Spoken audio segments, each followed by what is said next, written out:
funded by the Broadcasting Authority of Ireland with the television licence fee.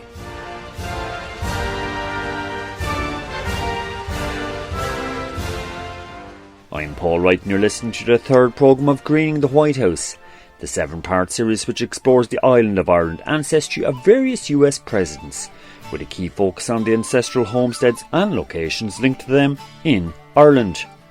In our last programme we investigated the County Donegal roots of the 11th US President James Knox Polk and also the 15th US President James Buchanan. In this programme the spotlight falls on the 18th US President Ulysses S. Grant, who served in high office from 1869 to 1877 and whose ancestors on his maternal side came from County Tyrone. So what exactly are President Grant's County Tyrone roots? Ian Crozier, CEO of the Ulster Scots Agency based in Belfast. His family came from Dergana, which is in County Tyrone, quite close to Ballygawley roundabout, so heading from County Tyrone down into County Fermanagh is kind of roughly the part of the country you're in. There's a lovely little stone-washed cottage which is there. The middle name, Ulysses S, Ulysses Simpson Grant.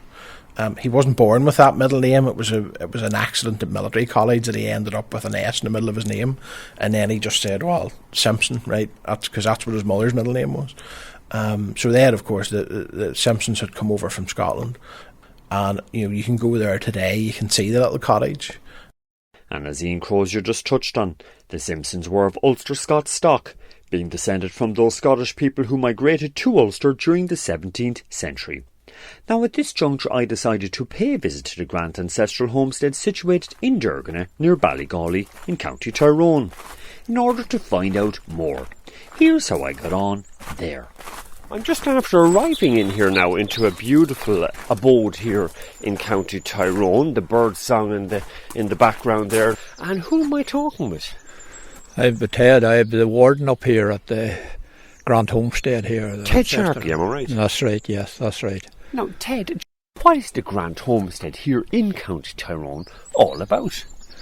Well, it was a Simpson family that lived here, and spent generations of the Simpsons lived here in this cottage, this original cottage here. And they lived here, and there's one of the Simpsons, John Simpson, went to America.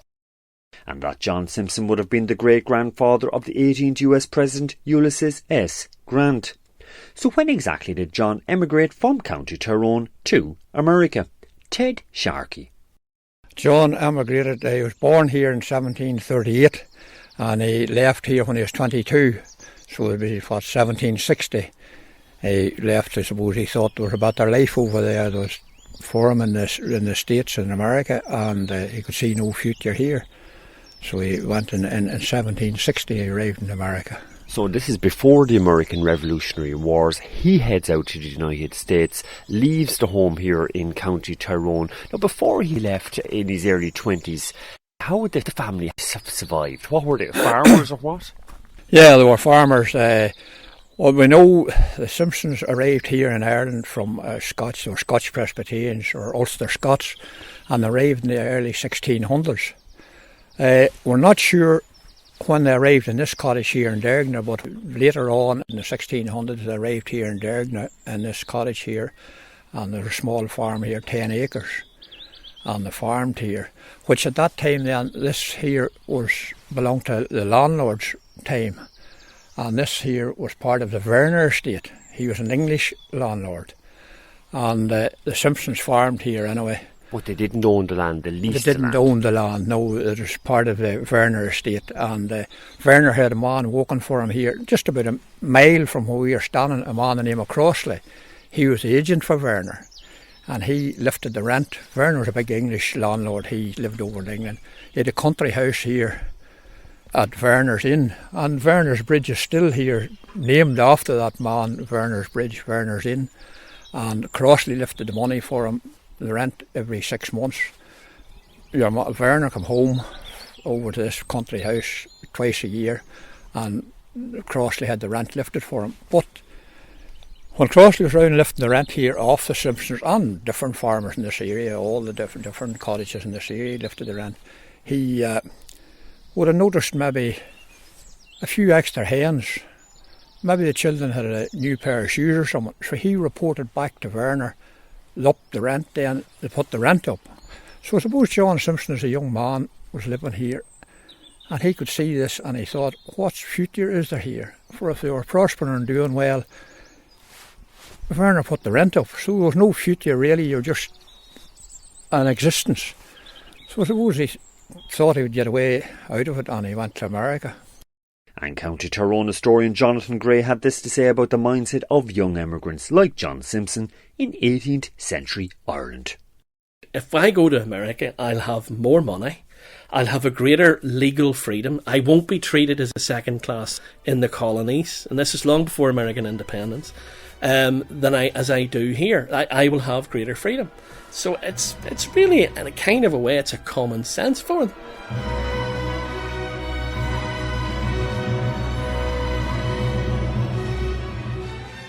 And bidding farewell to his native County Tyrone, in the year 1760 John Simpson took passage on a sailing ship bound for North America. So what was the passage out like? There's always been the harrowing nature of making that Atlantic crossing, but it would have probably even been in some ways even worse then because, you know, ship technology and marine navigation and everything has moved on through time.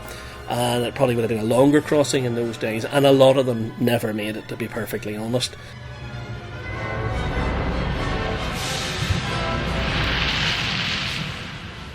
But the draw, if you like, or the pull or the push, whatever way you want to look at it, was obviously massive, and for that, the sheer numbers that went.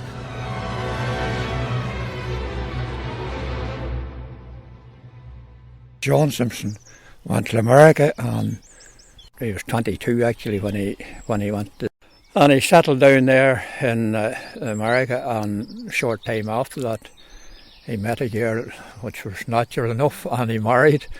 Tour guide and historian Ted Sharkey of the Grant Ancestral Homestead in County Tyrone. And they had a family, and he reared his family over there, and they were still at the farming business over there too, would have farmed. But, whereabouts were they situated, Ted? They settled in Ohio when he went over, and settled there, and as I said, they farmed over there, and they had no big interest in farming, but farmed was a way of life anyway. And John then, as I say, he met a girl over there, and he married. They had a family, and his daughter, he had a daughter, Hannah Simpson, and he reared up his family, and Hannah met him, then she met a man the name of Grant, Jesse Root Grant, and she married him, and he was a leather tanner in America. So they walked away at the leather a while, and they had a family then too, and Grant was born, and he was born Hiram Ulysses Grant, and he was known as that for the early part of his life until his military career in America, and he was signed up then, and the congressman signed him up for his military career and his academy career in the army, and he signed him up as U.S. Grant, Ulysses Simpson Grant, but he liked to be called Lys. He sort of dropped Simpson too, he just liked to be called Lys Grant. Lys Grant, right, Lys. that was the name that he liked, that everyone called him. Everyone. As a friend. He was always known as that, but I suppose in his military career he was U.S. Grant, but in his civic career he was maybe known as Lys Grant. But that's how he came about U.S. Grant, and he was signed up to the military academy, and he went through his army career, which was a great army man.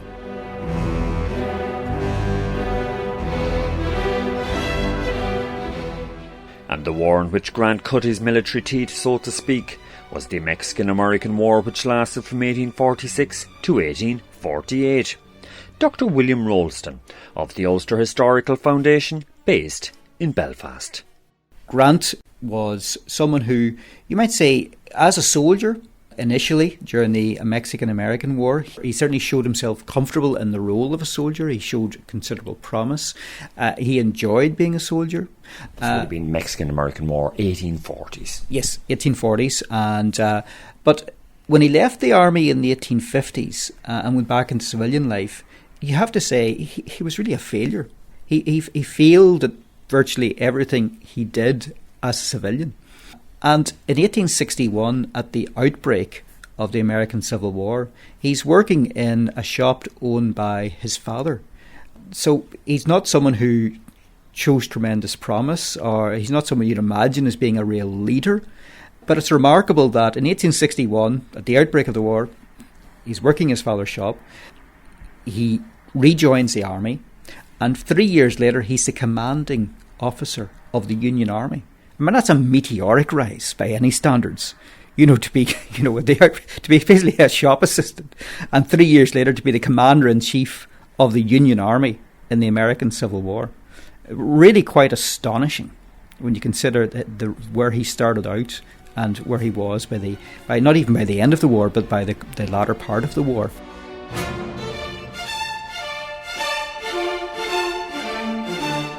In the American Civil War, which raged from 1861 to 1865, Ulysses S. Grant's various military victories stamped him out as one of the great military leaders of his time.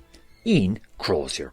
When the Civil War wasn't going particularly well for the North, the North had every advantage in the Civil War. They had all the economic power, they had the industrial power, but the early part of the Civil War wasn't going terribly well, and Lincoln and others were becoming very frustrated at the lack of progress.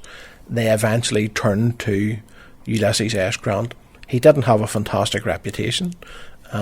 Lots of the more established officers it was alleged that he had a drink problem, although hard living, hard drinking, hard fighting was part and parcel of being Scotch-Irish. But they eventually turned to him, and he turned the tide of the Civil War. I think what Lincoln said is, if he has a drink problem, give him more drink because he's winning the battles for us. Yeah, it was something worse to that. It was something that, so he was talking to the other generals and said, "Well, see, whatever he's drinking, you start drinking it." Funny enough, believe it or not, here the Simpson family here in Ireland was a noted drinkers too. Ted Sharkey. So I suppose Grant had it in his roots from an early age. They would have been all drinking family, the Simpsons, all as long as there were generations of them. Ulysses S., Ulysses Simpson Grant, he turned the tide of the Civil War. He eventually took the Southern surrender at the end of the Civil War. Ian Crozier. Here's Ulster historian Brian Mitchell. I think in my mind and in many people's mind, he's associated as the great Union commander. In the balance of history, the man who won the Civil War is Grant. That's what he's gone down in history for.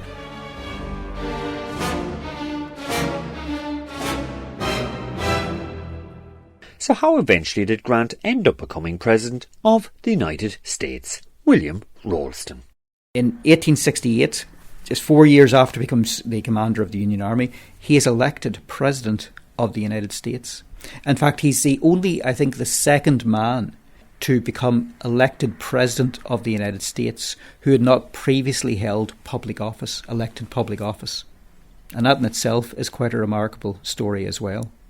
And his presidency, although you could say there have been a lot of critics of his presidency, but when you look at the presidential rankings that are produced periodically, you can see Grant is steadily rising up those presidential rankings. People are beginning to recognise some of his qualities, some of the things that were achieved during the course of his presidency. His concern for the rights of blacks, for example, having been released from slavery in America, his concern for civil rights and so on. So he's actually someone who is rising up in the estimation of commentators on presidential achievements, which is, very interesting in itself. Ulysses S. Grant's presidency lasted from 1869 to 1877. So what exactly were the lows and highs of it? Dr. Daniel Geary, the Mark Pickett Professor of US History at Trinity College, Dublin. I think Grant, his lows had to do with corruption. He had some friends and hangers-on who were involved in a variety of corrupt deals. But in many ways, he was a very positive president. He enforced the civil rights of African Americans in the U.S. South. Crucially, he took on and suppressed the Ku Klux Klan. So there are violent... Very actively so. Very actively, yes. No, he deployed the federal army.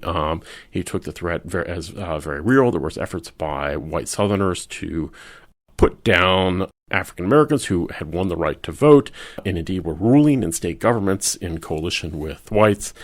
So Grant actively backed the civil rights of African Americans and the very remarkable attempt at biracial democracy that was going on in the U.S. in this time during the period of Reconstruction.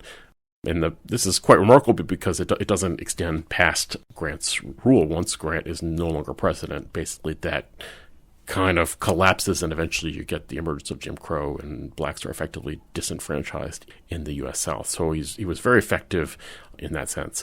Grant also wrote some very revealing and kind of brilliant memoirs of his, including his time as his presidency, that are not just significant as a historical source, but I suppose as a literary one as well. So I think he was a very intelligent man who could express himself quite eloquently, which contrasts to the sort of idea that he was just, sort of a drunken military man.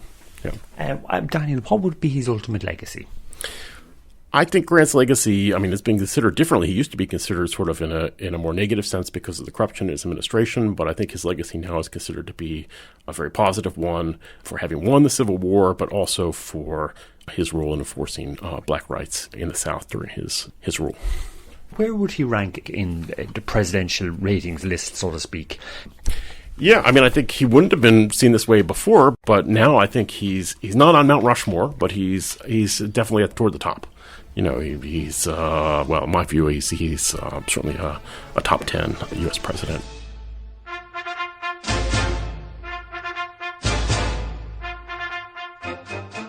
Grant, they done a lot for the blacks. They did a lot for the Indians. Ted Sharkey.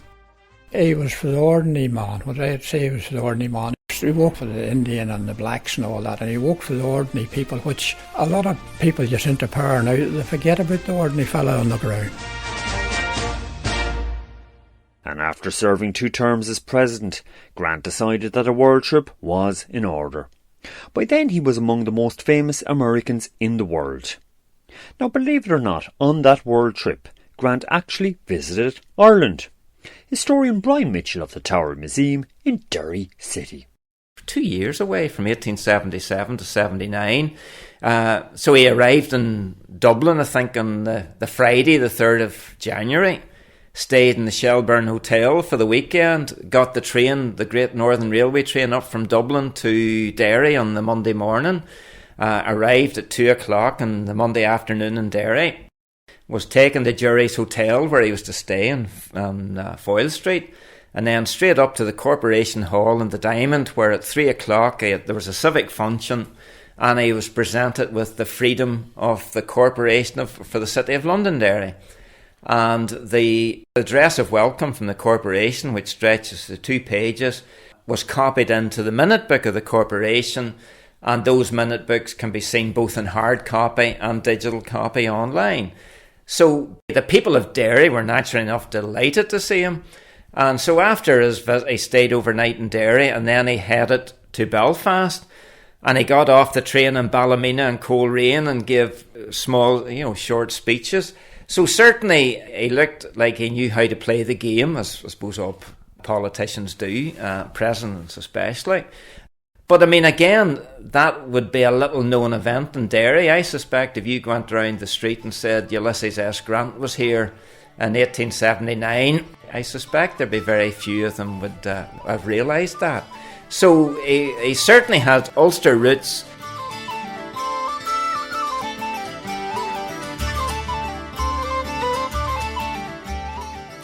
There's a story in the Belfast Newsletter newspaper telling us about the scene as the train carrying Grant comes into the station at Portadown. Patrick Fitzgerald, Head of Research and Development at the Mellon Centre for Migration Studies, based in the Ulster American Folk Park situated near Omagh in County Tyrone. and is greeted by thousands of highly enthusiastic Orangemen who cheer him to the hilt, and he comes out and takes the salute. And I just think it's such wonderfully interesting that all these Orangemen who, and the same when he arrives in, I must say, Londonderry on this occasion. There he is very well received amongst the Orange fraternity. So, I think he was celebrated as a hero in that way, which is quite interesting, again, remembering how much he was dependent for being in the White House on an Irish-American Catholic vote. So there's all these weird, interesting complexities. A prime example of such complexities occurring in 1871, when Grant, as acting US President, invited Fenian exiles such as John Devoy to the White House for a ceremonial handshake and audience. Historian Shane Kenna. John Devoy, referred to by Patrick Pearse as the greatest of all the Fenians. John Devoy had an audience with President Ulysses S. Grant, one of the most famous figures in terms of the American presidency and also the American Civil War. So Ulysses S. Grant was a friend of John Devoy, if you will. So that's a little known fact about him. Now, he would have met him alongside O'Donovan Rossa and other Fenian exiles. Shane, I can't help but ask, why such a resounding, phenomenal reception? Why? What was the reason? Irish America. Irish America is a huge electoral bloc, and political parties want Irish America. Both the Democrats and the Republicans will fall over themselves to welcome these boys to the United States. Also Tammany Hall as well. Tammany Hall is quite an influential body, and particularly in New York politics, and they want the Irish American vote. They want that Irish American bloc.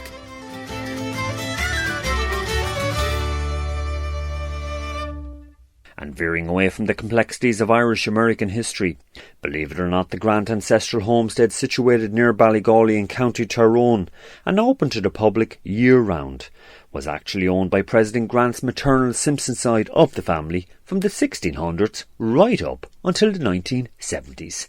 Homestead tour guide Ted Sharkey. Up until 1978, in fact, there was a lady lived here. 78, wow. 1978, yeah.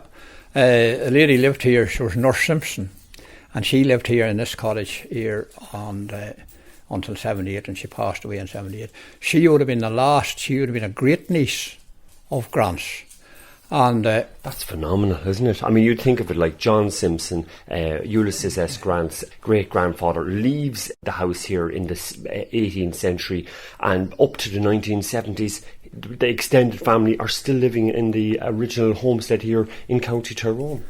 Yeah, well, Nurse Simpson, she went to America too. She spent her lifetime in America. She was a nurse. She was actually a midwife in America. And nursed all her life in America until she retired, and she came home here.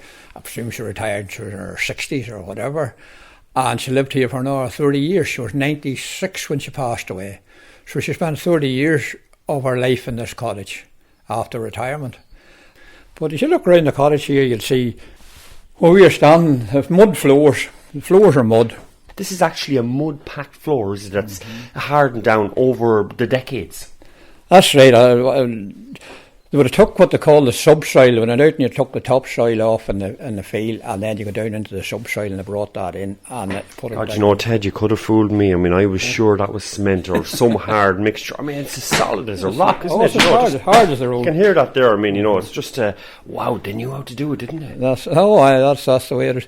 And how they put in a floor, when they put in a new floor back then, the way they levelled it was, they held a ceilidh or a dance at that time, and there would have been music playing, and they brought in local neighbours would come for a bit of crack and a bit of a dance, and they had flat shoes or clogs, and they danced over the floor at night, and that's basically the way the floor was flattened, levelled out. They just danced over till it flattened herself out. There's no doubt about it, but when you look at the way they lived their lives and everything, there was nothing wasted, wasn't it? It was maximum utilisation of oftentimes minimum resources, yeah? Oh, there was no luxury. They just lived a very, very basic life. And as in here, maybe did say, there was 9 of a family reared in here in these 2 rooms. That time it had been tradition in Ireland here. The mother and father would have lived and they would have had a family. And the small farm here would have been passed down to the elder son. Primogeniture. And he would have stayed, he would have lived on the farm, and he would have married, and his wife would have come in. So, and he could have had a family. So there could have been 3 generations in a house, Granny and Granda And the son and his family, so look, there have been 3 generations living in this house for a period of time at some time. So as I say, there would have been 9 in here. Children were slept on this here above our head here, what we call the half loft. Children were slept up there. Looking at the half loft, just elevated above the central area, the central living space, kitchen area. Everything was done here, really, wasn't it? It was the main activities area of the house. Yeah, that's right. All was done in here. You cooked in here, they slept in here. Basically done everything in here.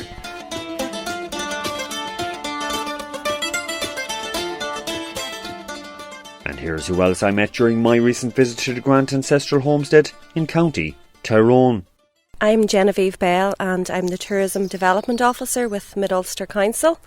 And my role here would be to manage the site, and we have Ted and Faye, as you've spoken to earlier. You spoke to Ted, who live actually on the site, and Ted's one of our council employees also.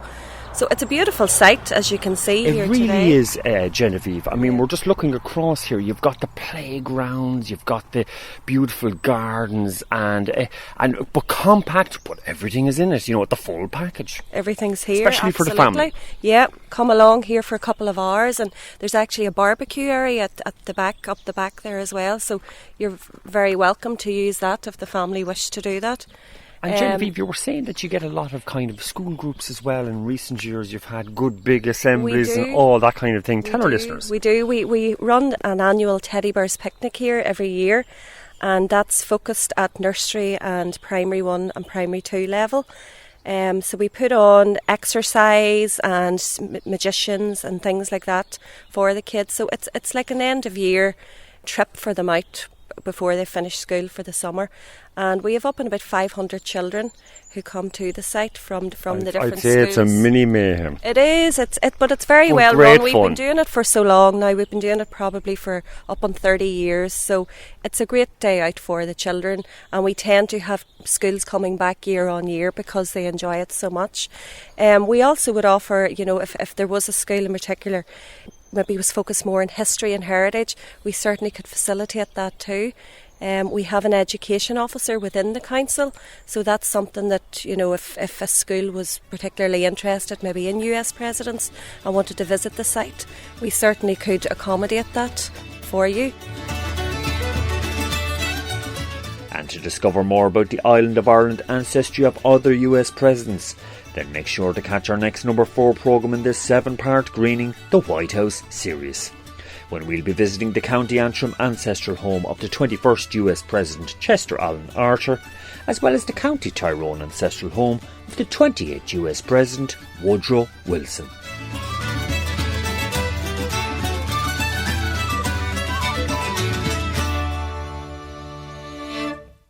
Funded by the Broadcasting Authority of Ireland with the television licence fee.